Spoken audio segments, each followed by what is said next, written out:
The challenge is to face and overcome such situation and not try to find out any shortcut methods. We all know there is no substitute for hard work and there is no shortcut to success. I am a firm believer that opportunity comes to everyone. When that opportunity comes, one should not let that opportunity slip by and let it go a-begging. He should not be found to be wanting, and it is then that he must put into practice all that he has learned in the long, dreary years of waiting in the wings.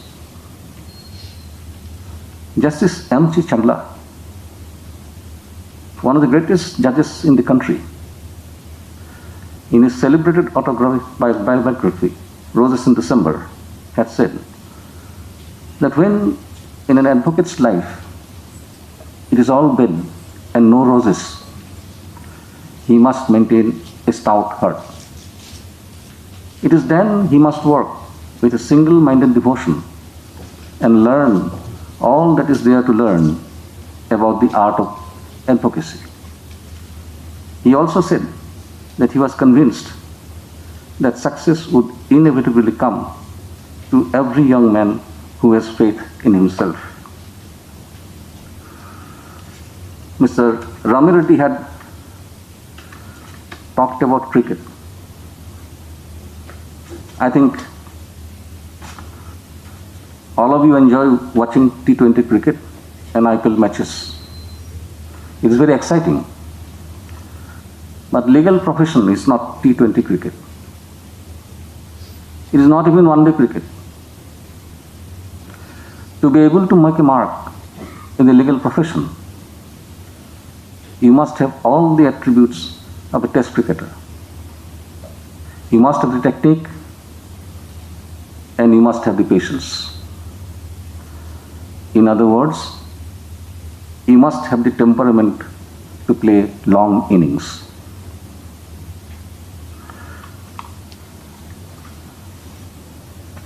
Why I said that I may be informal in the course of today's function. When I am sitting in this function, as I said, I become nostalgic.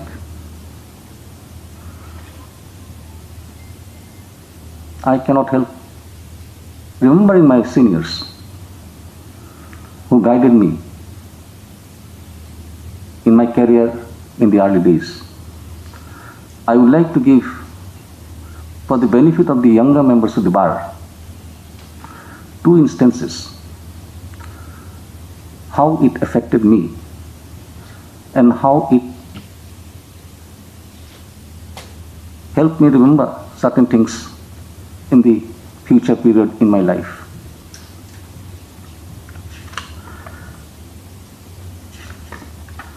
In my parent High Court, we had one celebrated lawyer, late Jyoti Prakash Bhattacharya,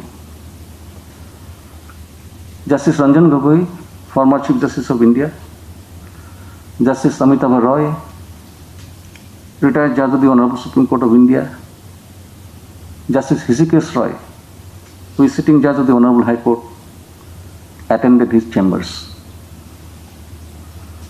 I would like to share one small experience. I was in the formative years of my practice, and I had gone to engaging in a particular case.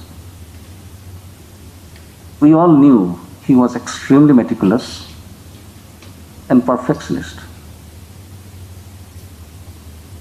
So I was more than careful while taking my brief to him for briefing. Brief was somewhat bulky. Sir had flipped through the pages. I had taken care to paginate the pages properly. I saw Sir turning the pages over and over, writing on the corner of the pages. I mustered enough courage to ask Sir, Sir, I have written the numbers, page numbers. He told me, you see, if it is in the middle, you have to turn the half the page. And if it's in the corner, you just have to tilt the page. And then you make an impression on the quote. This is the kind of preparedness that he had. If you can see that kind of meticulousness in a small affair like this, you can well imagine the level of preparedness when he was arguing the case. He will have all flanks covered, all questions asked. He would be likely to have an answer for the question. This instance is etched in the template of my memory. And as you are saying that certain preparedness is there in my dealings, it's because of this experience that I have tried to inculcate all throughout my life, whether it is in my professional arena or it is my personal affairs. You must remember, arguments are not developed in the corridors of the court. For a 10 minutes presentation, you may have to put in hours of preparation. This is for the benefit of the younger members of the bar, I am saying. I had attended the chamber of late Nirendra Mohan Lahiri, an intellectual giant and a great legal luminary who had the unique distinction of being Advocate General for the state of Meghalaya continuously for more than 30 years, despite changes of number of governments ruled by different political parties. That itself shows the character of the person. Whenever today I am in my journey, it is all because of him and his blessings. He had nurtured the growth of each and every junior who attended his chamber. One of my chambermates was my classmate, Justice Nishitendra Chaudhary, who is sadly no more. What a fantastic lawyer he was. After some years of practice, when I started arguing once in a while, Sir would sit by my side only to boost my confidence. In the evening, he would analyze and point out where I could have improved my performance. All these were done to hone my skills as a lawyer. I can tell the senior members of the bar that if there is patronage from the senior,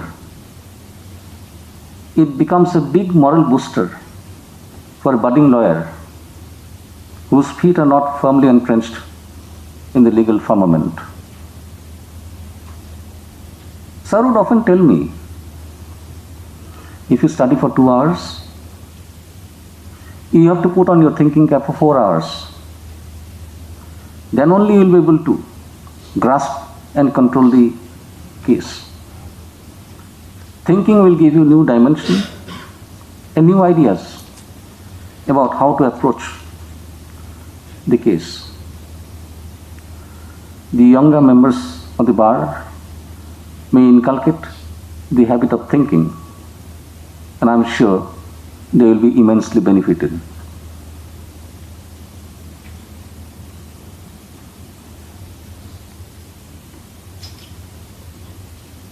There has to be light at the end of the tunnel. The virus, it appears, is on the wane. But one cannot be too sure. All of us must be on guard and we should not let complacency set in. A casual approach may result in throwing life out of gear again. We in the judiciary had devised ways and means to keep the doors of justice open.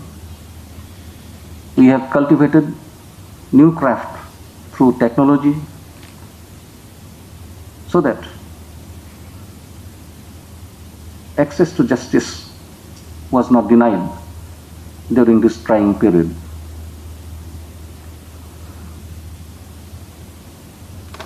One more reflection, particularly for the younger members of the bar, before I conclude.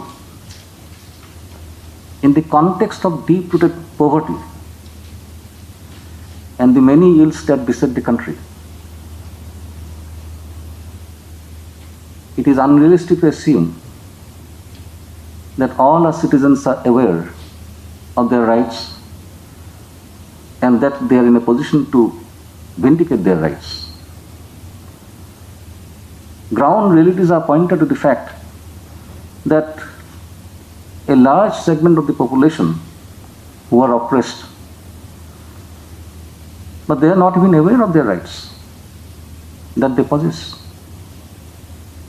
Want of legal awareness and legal literacy of the masses of our country is a lingering scourge and an impediment in their assimilation to the existing justice delivery system, and the same needs to be eliminated at the roots by all means.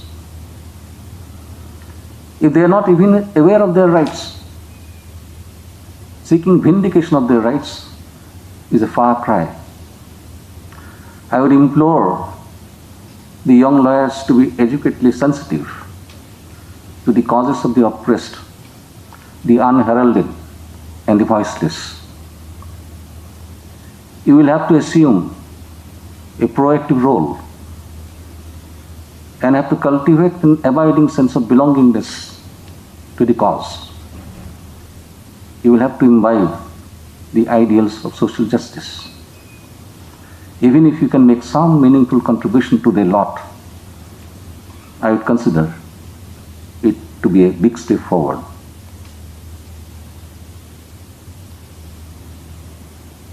I hope and believe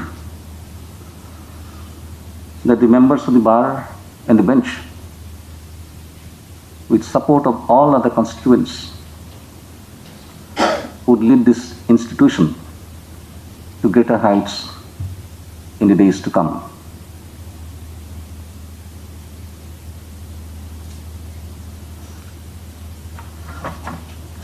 I thank my distinguished colleagues in the bench, the esteemed members of the bar, the registry, and the staff for enabling me to do all that I could do. Thank you very much. Jai Hind.